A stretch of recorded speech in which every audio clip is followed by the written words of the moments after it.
По обяснени причини аз ще говоря за музикалното дело в Райково, разбира се, от моя гледна точка, тъй както аз съм участвал, заради това нека ми бъде простено, че малко и автобиографичен оттенък ще има казаното от мен. Да. Мой Чичо Колю ми е първият учител по музика. Чичо Колю Петков, първият кмет на Райково за 9 септември. Да. След това работи в кината. Но разбира се, закваската музикална съм получил от майка си, която беше много музикална жена. Пиеше много хубаво, имаше приятен глас. И от нея съм слушал песните, които след това станаха мои любими песни и любими разработки, като Месечинко Юрилифа, като Главарите Борисин, Русица Руселия, и така нататък. Да. Георгието Марихова. Но Чичо Колю ми е разправил, че още след Октомврийската революция идват в Райково една група белогвардейци, офицери преди всичко, които са се припитавали, разбивали се с лагове. Пътя при Бадевци. Говорим на диалект нарочен. И са създали първият църковен хор в Райково, който е пел в нашата църква, тук на Света неделя. Мой Чичо така се е влюбил в тях, той постоянно е бил при тях и е участвали в хора, макар и не съвсем младеж. Така че църковно, т.е. хоровото църковно дело започва с разнасящи тук. След това се създава хор. Аз съм бил точно тогава една годишна, през 20-та година, тук с културно-туристическо дружество с Орфееви гори създава хор под диригентството на Иван Поп-Василев. Виждам тук имената на хора, които дълбоко съм уважавал винаги, като Коста Челентилов, като Насаш Чепкънов, като Пинтиев, като Иван Митев Читафилов и така нататък, които са истински културтрегери на Райково. Защото ако нашата хъчлебийската война тук има 3 селища, които винаги сме ги оприличавали като Пашмакла, административен център, устово-търговски център, Райково е бил културният център. И не случайно в Райково се пренася 19-та година гимназията от Цанти. И заедно с пренесената гимназия, там с цялата покушнина, пренасят едно пиано, което пиано, не знам дали е живо още в гимназията, беше съвсем разбито, но тогава за първ път аз видях пиано при живота си, чак когато беше учил в гимназията. По-нататък този хор поема някъде към средата на 30-те години идващия тук високоталантлив музикант Димитър Гарофалов. През 23-та година. 23-та година го има като протокол, да. Аз смятах, че по-късно. Не, 23-та. Защото го помня от 23-та година. Той е дошъл от много 23-та година е назначен. Той създава големият хор вече в Райково, може би малко по-късно, в който и аз като дете участвах. Участвал всички учители преди всичко. Учителите бяха тук културдейните преди всичко и чиновниците. Той е завършил учили във Франция, знаеше отлично френски език, беше преподавател по френски език, както неговата жена пък беше преподавател за Ламбрина Гарофалова по геометрия, ако не се лъже, но беше роден музикант. И той създаде и първият химн на Родопа по текст на Иван Пазов. Гордей си Родопа, който ние още и сега го считаме за наш химн. Така че Гарофалов направи светския хор, той дирижираше и църковния. Така че аз съм участвал и в църковния хор, и в светския хор. По-късно, когато Гарофалов ще отиде, това може би било 37-38 година, отиде в учител в преместица в Карнобат. Дълго време живе тук. Да. От Карнобат се премести във Варна и там почина. Но и в Карнобат направи хор, и в Варна направи хор при корабостроителния завод. Аз поддържах връзки с тях, с жена му с тях. Той хор го пое тук в Васил Постоянов. Един самобитен музикант. Той е семинарист. Благодарение това, че семинария е учил. Имаше понятие от пеене и от ноти. Без, разбира се, да имаше моженето на Гарофалов. Но в това време Аз още като дете попаднах в курсове при Борис Тричков, заедно с учителски курсове и се научих още 28-29 година да чета ноти, да солфежирам. Благодарение на това, че захърбен от майка си като музикант, Чичо Коли ме е учил, вече музиката попивах като истинска попивателна хартия. Каквото чуя, каквото узнае, всичко се наслагваше в мен като постоянно такава, макар и съвършенно примитивна музикална култура. Мене ми провърве, защото по-късно ни пое като деца, ученици, много талантлив и даровит и всеотдаен учител Георги Щърбов, който много скоро си почина, но почина нещастно от болница. Но той създаде детски хор, създаде една група деца, които пеехме и които коледувахме, лазарувахме, събрахме пари за 2 години, след това купихме, той разбира се направи всичко, купихме духова музика. Вече навлезахме в духовата музика, аз научи да свиря тромпет. Тогава Борис Сивков свиреше баски горна и така нататък. Около 12-13 инструмента, една солидна духова музика. Само кларнети нямахме. Флейти имахме колко чеши пиколи. Защото пиколисти бяхме преди всичко. В тая група, която коледуваше и лазаруваше. Барабанисти. По-нататък в гимназията в Райково попаднах на една много даровита учителка, певица, казваше се Мария Дохчева. При нея вече започнах да уча интерпретация на флейта. Но аз като говоря за себе си, аз говоря, че тия неща са прониквали все повече и повече в Райково. Райково вече имаше музикална култура, имаше,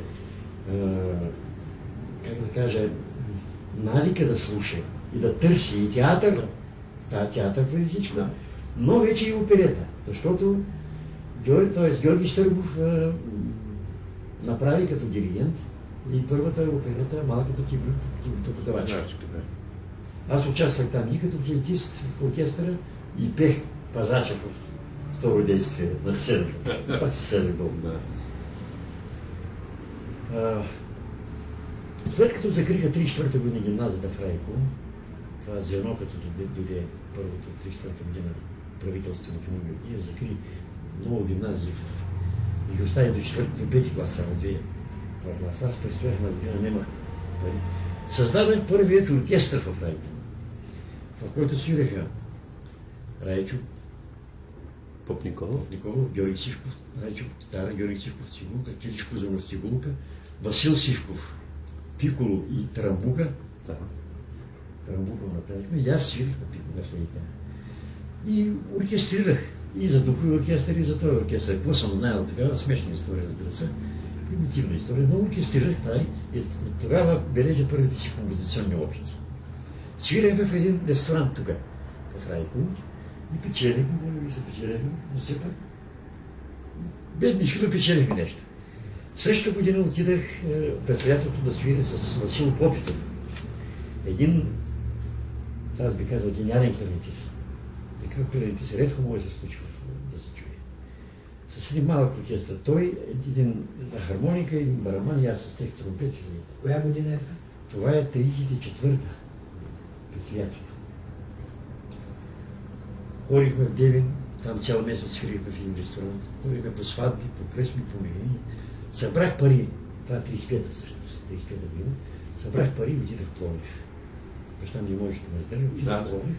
Записах гимназията, там завърши гимназията. 3 години, 6, 7 и 8 клас. Но всяко лято, всяка ваканция си идвах тук и дирижирах един църковния хор и участвах в градския хор и го дирижирах. Участвах най-активно в музикалния живот на Райково, даже и в театралния, тъй като бях и суфльор на театъра. В Пловдив вече бих укрепнал като музикант, свирих в оркестъра и в ученически, и в Пловдивския симфоничен оркестър, който беше тогава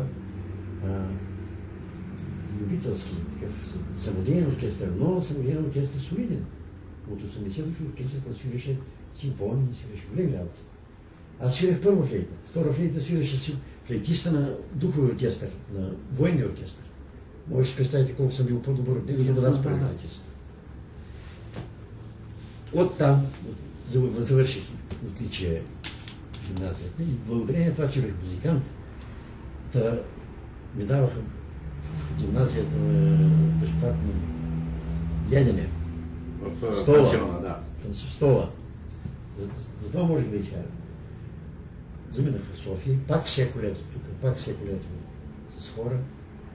Хор вече славен, който стана хора в Фей, голям хор, с големи постижения, бих казал, правихме. И първият концерт, който изнесохме в много построената сграда, не сегашната, а преди нея сградата, която беше на 43-та година откри. Да, Да. аз имам снимка от нея С колбената установката. Непременно трябва да е... С колове тия, които държа сцената, бе още. Да, разбирам.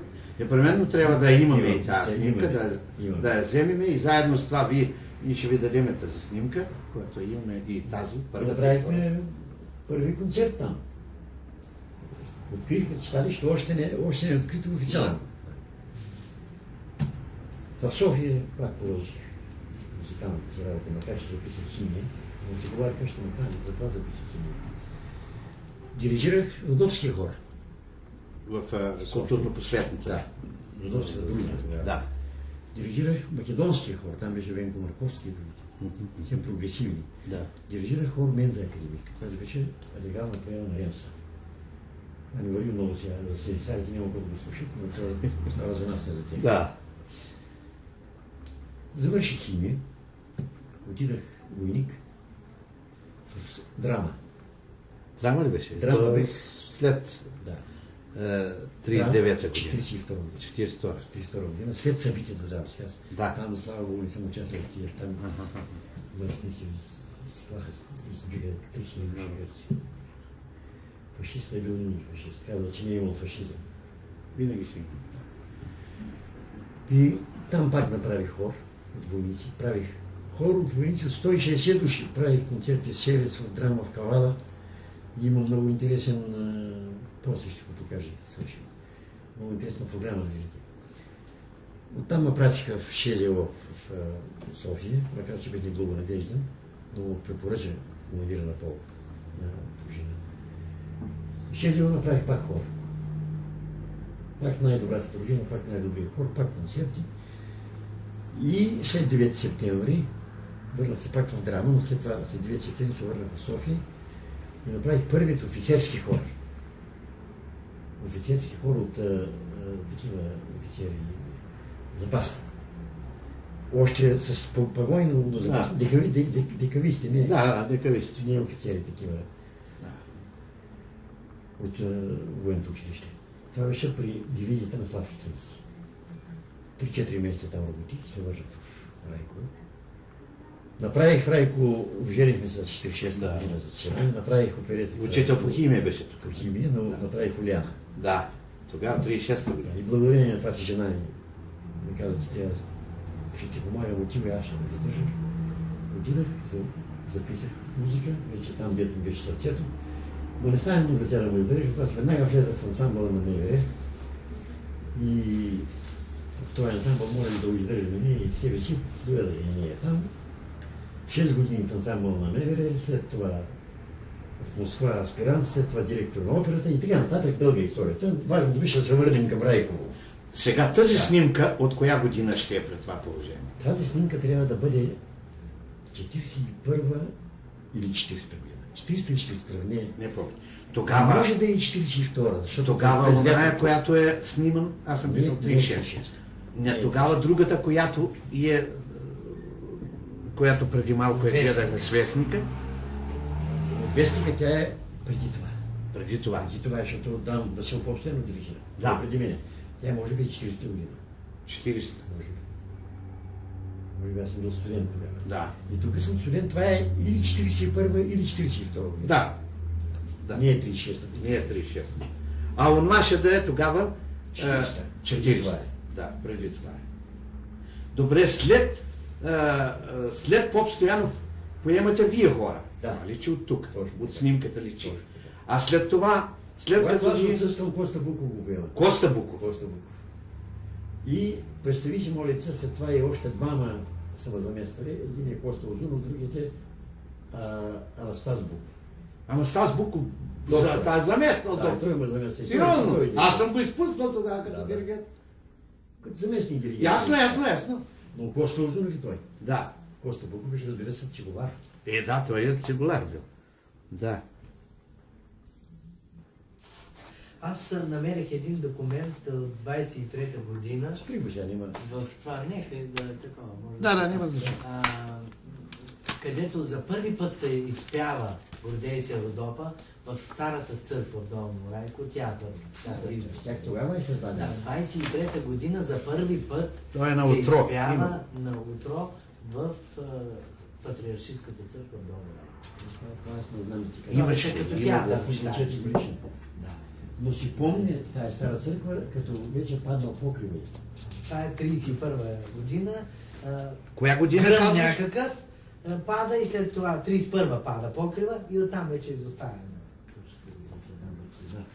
Ето искам да ви покажа тая. Да, програма.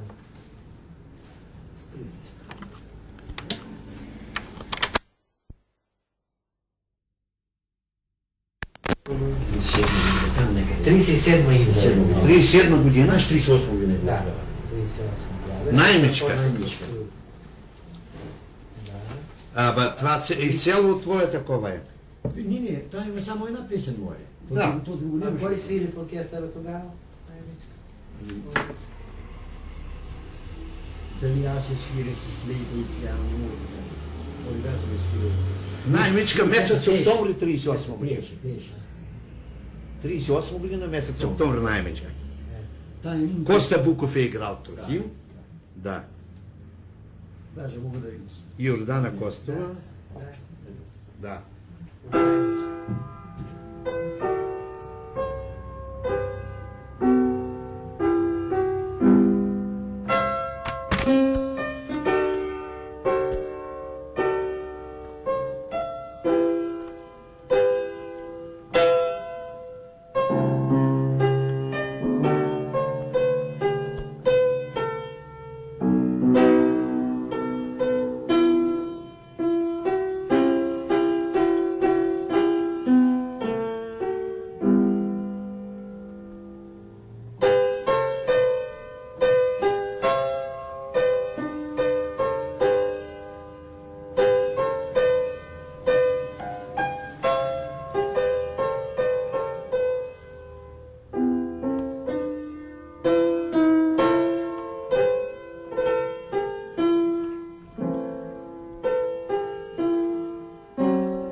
И нашата мелодия има тук.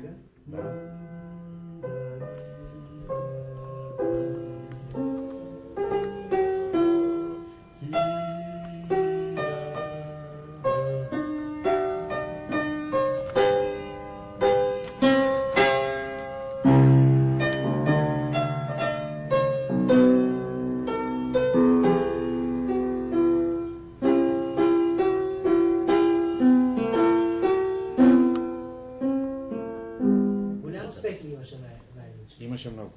Аз се Аз не спомням помня много пиеса добре. да не е имало успех. Те винаги, когато имаше театър, ми имаше толкова. Винаги. Не имаше толкова. Тук не е имало проблем публика за театър. Не, никога. А спомняш ли си от малката киберитопродавачка някакъв? Не. Не, тя е по...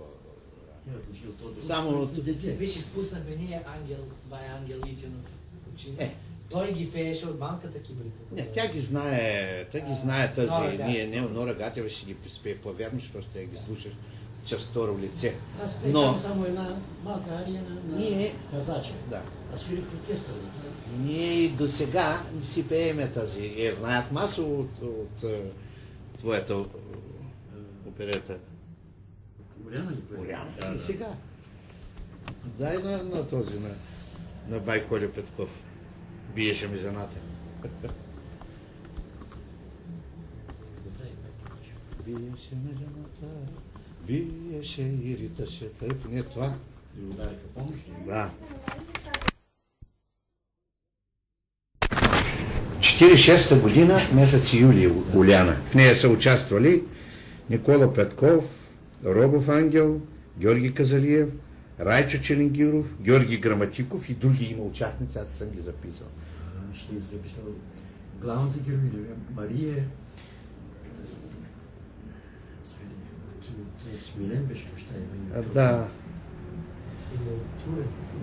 Знам, разбрах коя Мария е. Тя хубава певица беше и после с Ангел Робов свири в... Не е Мария Стронгел. Не. С...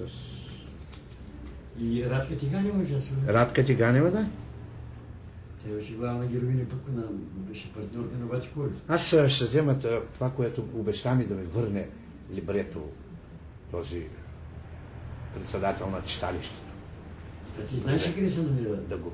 Целият материал на това? Еми ти си го дал на Георги Казалиев. Георги.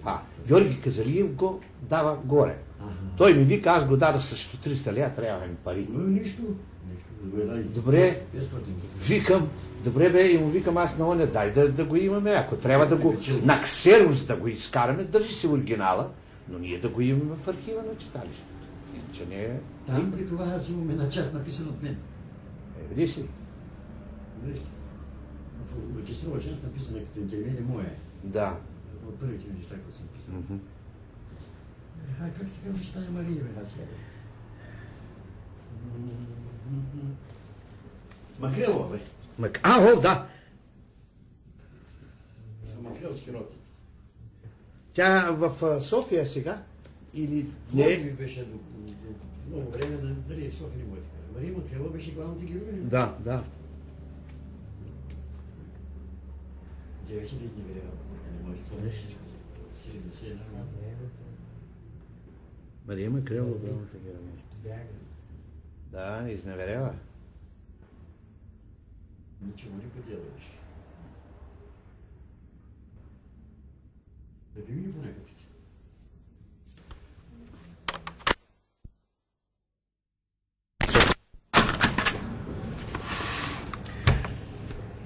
Моят учител Георги Щърбов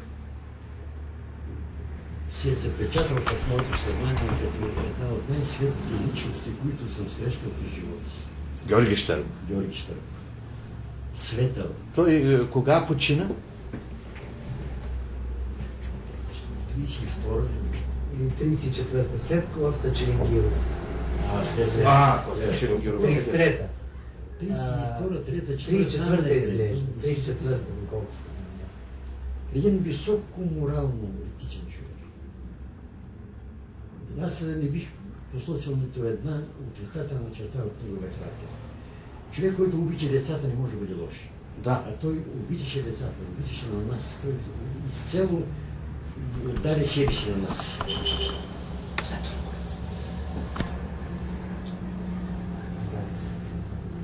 И то хубави спомени за всичко отгоре беше и външно красив човек. Да, красив. Висок, си от снимките.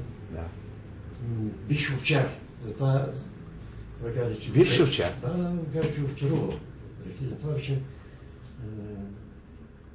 мирише на бор. Добре, той къде е завършил тази... Откъде е тези дарования негови? Ако не се лъжа в Пловдив, мисля, че и брат му свиреше на стрейка. Това брат си. Брат беше дърводелец. Дърводелец и точно на това место имаше една воденица. Да. Точно на това место е тук. Една воденица и тая воденица той беше направил дърводелска ателие. И в това ателие съм работил като такъв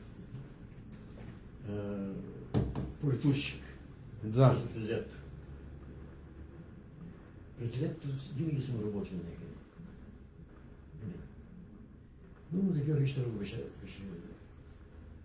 Аз се срещнах в София с доктор Спиридон Щърбов. Той ми разправя. От Левен, да? Той сега живее в София.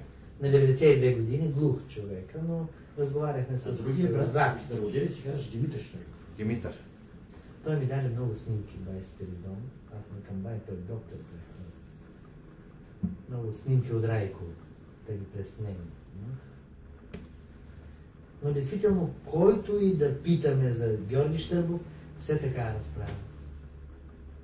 Една рядка личност. Аз не мога да кажа нещо особено така лошо за Ангел Спасов, но Георги Штангов далече го превъзходеше. Не толкова като музикант, като етика, като интелект, като, как ти кажа, една вътрешна доброта, сияеш човек от това. Духовност, Духовност, да, голяма. Аз, между другото, имам такова усещане за Коста Райче, че не бива. Той е стопановетоване от Величко. Не само стопанове. Коста не съм бил близък с него. За мен той беше нещо недосегаемо. Моя баща беше негов съратник. Той е един от основателите на тази кооперация. На кооперацията, може от първите. И чрез него имам, така да се каже, впечатление, разкази какъв е бил. Коста, да. Една енциклопедична личност ми се струва. Защото той се е занимавал и с музика. Занимавал се той е свирил на фигурка и декламация. Имаме го. И също да ми е икономист. Ето, икономист, правист. Викали са го къде ли. За мен, ако той беше жив, можеше да бъде министър-председател. И можеше най-малко още една-две такива сгради. Може би Габрово щеше да се реши въпроса. Тук не там. Тогава. Какво значи ролята на личността? Да. А за Иван Боб Василев? Иван Боб Василев е съвсем друга. Познавате. Аз повече се познавам с Борис, колкото с Иван. Макар че Иван го познавам от Гусла и от хора му там в Света Парскева ли беше? Да. В София. Хубав човек. Хубав, сърдечен човек. Добър. Борис беше всеотдаен. Докато Иван си гледаше повече семейството, гледаше си работа. Борис, колкото е бил общественик като рисуват, толкова път беше обществен и в може би Иван е бил същия. В хор Гусла, въобще не бих казал, че обича музиката, разбираше музиката. Обича музиката е едно. Да я слушаш само да. Той разбира, той тънко разбираше музиката, чувстваше. Заедно с обичата музика. Иван може би е бил по-грамотен като музикант за Борис. По-грамотен. Но Борис свиреше също, не? Свиреше, да. На флейта. Друг също такъв от типа на Борис беше Петър Кьодичев.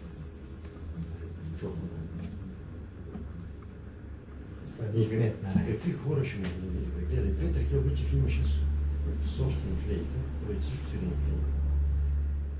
И като ме чул как свири, вика, Митко, вземи флейта, вика, ти свири. И съм е държал, може би, 10 години, без да ми я потърси, чак накрая му я върнах. Беше една хубава флейта, като студент свирих с. Да. Кой ще го направи това нещо сега? Да си даде инструмента?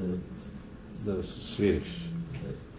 Не само да свириш, да го ползваш, да. Без капка егоизъм.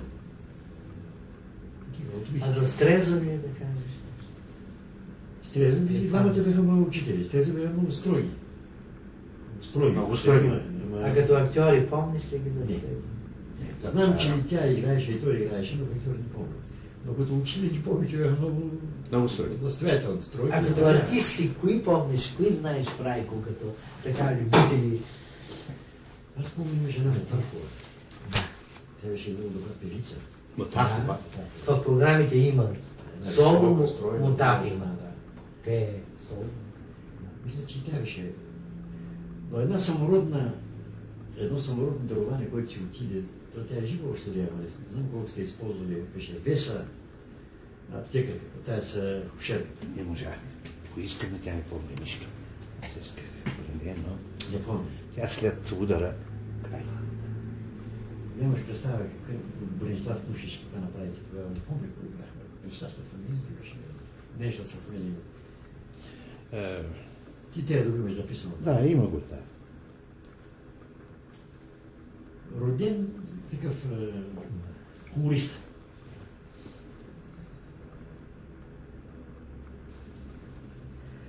Много се говори за това, за Борю Зевзека, Райковец, от Руменовите. Да. Сега в Стършел имаше на възпоменание, най-сетне Аз не го виждам, И за знам, той е идвал в Райко. Той е бил Райковец. Да. И е свирил в София, в Тракийското, тогава родопски срещи са правени. Може, но аз знам, че той е добър хуморист, вестник издаваше, той главен редактор. И артист. Главен редактор на хумористичен вестник. Да. Бори за езика. Имаше една нарицателно говори. Преди Штурец. Ето. Това е хубаво да съберем материали от него, ако има някакви материали. Той не може да има Известен Райковец. Не може да има такива народни материали. Сигурно сега Стършил имаше доста голям материал за него, аз съм го отделил. Бори за езика. Ами за Коста Анастасов, тук бившия режисьор на времето, не Смолен. Смолен, Коста Анастасов, Режисьор. първия професионалист артист, Той е бил в Африкския театър. роден драма или кавала, или точно не мога, но от 30-те години много прави. А тук още от 27 година идва театър Изгрев да правят вампир на Страшимиров и още едно на него. Той известно време е и бил и Да. на Изгрев. Да. Театър Изгрев режисьор. Основател на Хасковския театър. 20 Много хора са минали от тук, защото в миналото заточаваха тук хора, които са били високо интелигентни, се прогресиви хората. В Смолин, даже в Ардино, в Добрат. Нашия край има късмет от тая гледна точка, че пращаха тук като... Трайчо Костин е бил заточен в Бирия. Да. А тук също имало много. И учители особено. Една много колоритна личност е доктор Кукунев. Да. Много колоритна личност. Негова дъщеря и тя е била доктор. Живее тук, отгоре. Чепканци? Френки вкъщи. На фото Френки стара. Така. Помниш, там е живел. Да. Горния етаж. Бил е народен лекар. Аз си го спомням от предичка. Брат на Трифон Кунев. Да го търсят, да не отиде, това не е било да стане вече. Бил лекар истински. С възможности на тогавашната медицина, когато и аптека не е имало тук. Как е лекувал, не знам, но не са го търсили много. Той го помни, защото е живял по сегашному незаконно събрание. За съжаление, за нея е живял, като ми дъщеря. Много колоритна личност, беше много добре приятел на моя Сичо. Да. За него може да ви разкаже Мишо Чепканов. Да, понеже той Друга колоритна личност, която можеше да бъде световен тенор, беше Никола Иванов. Художника Никола Иванов. Помниш си? Може да се спомня сега. Има един Иванов, художник, който е правил хора на оперетите. Не. Иван Иванов. Той е оня знака, дето беше първо, като откриха театъра новия, 43-та година, той направи тези такова знак. Живее той у Христо Чепканов, живее също. Никола Иванов. Какво работиш тук? Художник, беше учител по рисуване в гимназията. Ожени се за Димитрова, ако не сложи математичката, просто. Математичка Никола Иванов. Живка. Иванова. Живка, да. Тя се викаше Парванова. Парванова, за нея за ожени. Иванов, той? Аз не съм имал такова, не съм го слушал. Никола Иванов. Световен тенор. Сериозно? Ако беше останал операта като тенор, световен тенор, такъв хубав, блескал драматичен тенор. Завършил гимназия, той се завършил рисуване в Германия. Защо беше дошъл тук, не се беше интересна работа. не знам. Да, ясен си за такова. Като говори за колоритни личности, това. И къде е той? Пееше ли някъде тук? Не, аз го канех хора, не пееше, не пее. Чувал съм го да пее само у Христо вкъщи, да пусне да изпее неща. И изпее да рече Марио, Кохен, Марио. Да, обаче личи възможност. Аз за първ път слушам, че той е имал такива възможности. Никола Петков. Чичо ми, да. Той вече се беше... Той също е колоритна личност. Помня го. Него е удобно да говориш, не Чичо. Да, разбира се. Но той много неща се е оставил вече. Че е играл, така ли, и че образи е той- играл. Той човек несправедливо тук Да. изключваха от партията. Защо? Как е? Това ще изключва от партията. А заедно, когато беше с Спиро Герджиков и Ленин, тогава е Дали Спиро, дали го изключва от партията, че това говоря пак. Но не го махна. Трябва 50-те години да е било Да. изключван. Тогава, Като баща. когато някаква такова имаше. Какво беше това? Кампания. Кампания по преразглеждане на... А той били так. Заедно с как е това? Неговата жена. На Хрищепун, сестра. Да.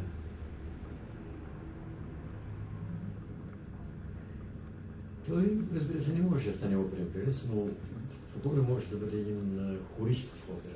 Можеше. Хубав бас. Той имаше голям диапазон. Бас. А за нашия хор тук в църквата, правили ли сте някакъв? Не знам правилно нищо, но нашия хор църквата, аз съм го дирижирал главно. Преди мен е Герофалов, това е Слуповстяно малко и аз главно. В Света неделя. Да. Как е хубаво сега да възстановим това нещо.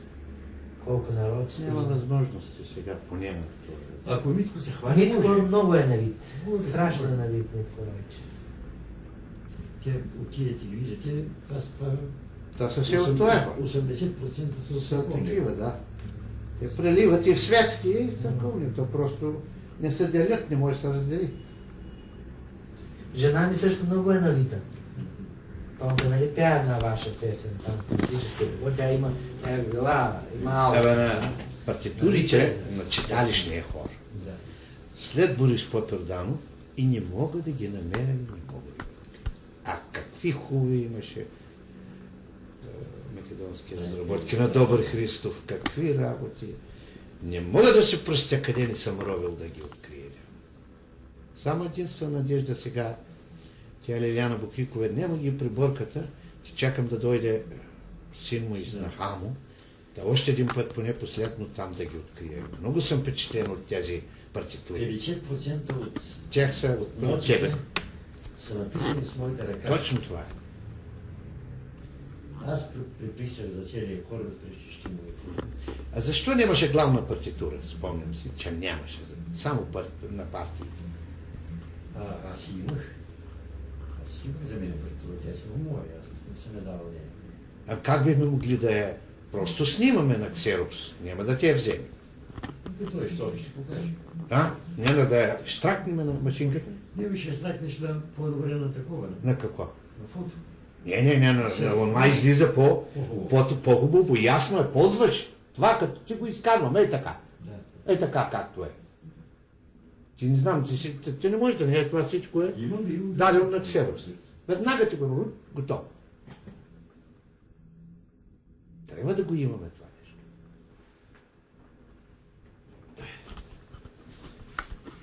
Ох, майка. Утре на опашката. Живот ли бе? Завестници ще... Една от последните ми песни, написана след събитието, след 10 ноември. Текстът е от Ованес Шираз, превод Григорий Динков. Ованес Шираз е арменски поет, репресиран и разстрелян по времето на Сталин. Стихотворението се казва Съвест. Завиждам на чистата съвест човешка, сестра милосърдна в минута най-тежка. Завиждам на силните в своята скръб, готови да бъдат на скръбните стълб. Припев. Завиждам му, който в живота мъдрец е вдигнал на своята съвест дворец. Завиждам му, който сред мрака изгаря и става светилник на вярност и вяра. Завиждам му, който с воля ревнива плеви буренаците в своята нива. Завиждам му, който в живота мъдрец е вдигнал на своята съвест творец. Видиш ли? Това е за тебе, тая работа. А нека... Абе,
Не, то не е необходимо ти сега пак То няма- почерпиш. Сега, хайде.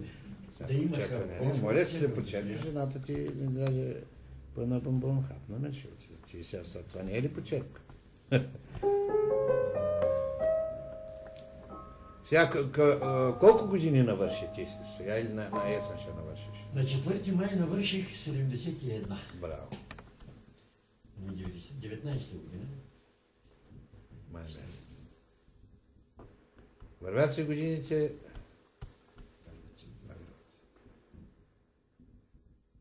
И къде ви е най-хубаво? Тук е ли или в София? Не, той там ще е свързан с...